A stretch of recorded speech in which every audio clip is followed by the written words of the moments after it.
நெய்வேலி பகுதிகளில் தொடர்ந்து மழை பெய்து வருவதால் NLC சுரங்கங்களில் அருவி போல தண்ணீர் கொட்டுகிறது.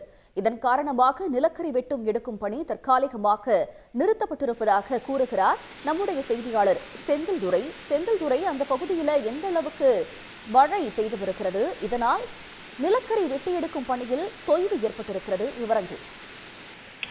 தமிழகத்தில் வடகிழக்கு பருவமழை கடந்த 3 தினங்களாக கடலூர் மாவட்டத்தில் பல்வேறு இடங்களில் மழை பெய்து வருகிறது. இந்த நிலையில் நெய்வேலி பகுதியில் மழை விட்டு விட்டு பெய்து வருகிறது. இன்று காலையிலிருந்து மழை அதிகமாக பெய்து வருகிறது. தொடர்ச்சியாக 1 மணி நேரத்துக்கு மேலாக நெய்வேலி பகுதியில் மழை பெய்து வருவதால் நெய்வேலி NLC சுரங்கம் 1, சுரங்கம் 1 விரிவாக்கம், சுரங்கம் 2 ஆகிய பகுதிகளில் மழை நீர் சூழ்ந்துள்ளது. இதனால் அப்பகுதியில் தற்காலிகமாக நிலக்கரி வெட்டெடுக்கும் பணி நிறுத்தப்பட்டுள்ளது. இயந்திரங்கள் மேடான பகுதியில், பாதுகாப்பான பகுதியில் நிறுத்தப்பட்டுள்ளனர். NLCயில் நிலக்கரி கையிருப்பு இருப்பதால் மின் உற்பத்தி நடைபெற்று வருகிறது. இதனால் நிலக்கரி வெட்டெடுக்கும் பணி நிறுத்தி இருந்தாலும் மின் உற்பத்தியில் எந்த ஒரு பாதிப்பும் இல்லை. தங்களுடைய விவரங்களுக்கு நன்றி செந்தில்துரை. உடனுக்குடன் செய்திகளை தெரிந்து கொள்ள சன் நியூஸ் பெல் ஐகானை கிளிக் பண்ணுங்க.